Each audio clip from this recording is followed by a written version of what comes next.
1 आणि equation number 2 लिहून घेतलं. आपला नियम काय सांगतोय, आपल्याला कोइफिशियंट सेम पाहिजे, एकतर m चा नाही तर n चा. ठीक आहे. आता जर आपल्याला m चा कोइफिशियंट सेम पाहिजे का n चा पाहिजे हे पाहण्यासाठी बघायचं कोणत्या करणं सोपं जाईल. पहिल्या यामध्ये 2 तुम्हाला कोइफिशियंट मिळालेले, दुसऱ्या इक्वेशन मध्ये तुम्हाला कोइफिशियंट मिळालेले आहेत का? नक्की. पण दुसऱ्या याच्यामध्ये कशाला कोइफिशियंट म्हणजे संख्या आणणं समान जाईल, m ला का n ला? m ला. आता इथं किती आहे, काही नाही म्हणजे 1 आहे. इथं किती आणायचे आपल्याला? 5 आणायचे. म्हणजे इक्वेशन नंबर 2 ला कितीने मल्टिप्लाय करायला लागेल? कितीने?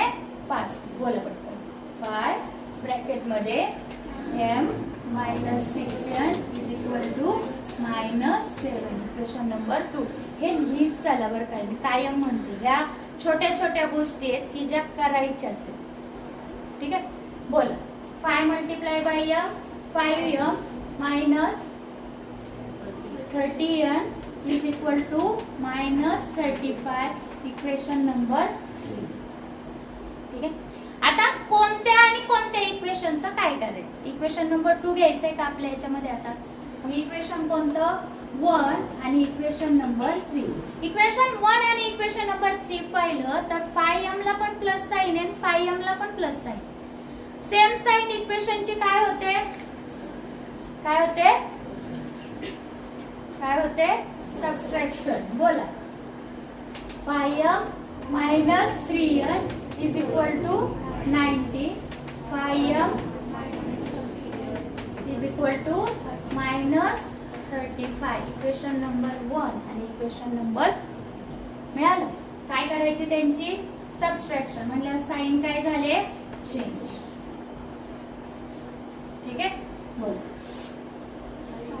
कट झाले. प्लस मायनस 13 मधून 3 गेले, किती उरले? किती?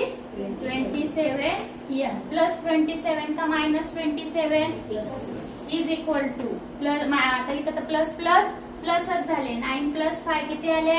14. म्हणून काय आला? कॅरी. 3 + 1 4 4 + 1 5 किती आले? 54. मोठ्या संख्येचं चिन्ह घेतलं तर ते काय मिळालं तुम्हाला? प्लस मिळालं. ठीक आहे. बोल.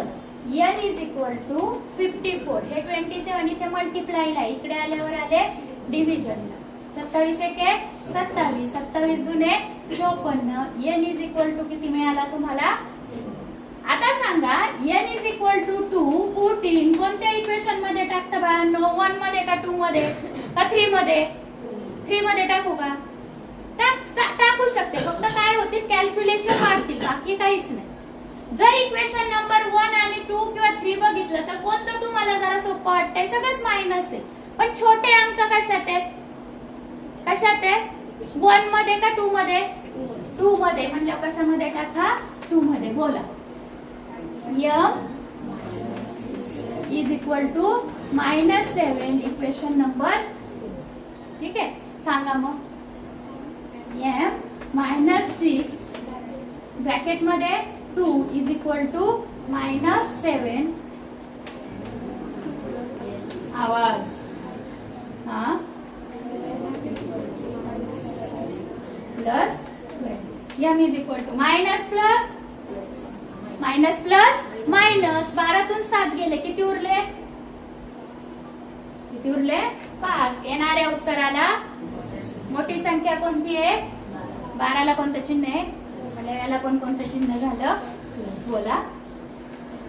m = 5 आणि समजलं? नक्की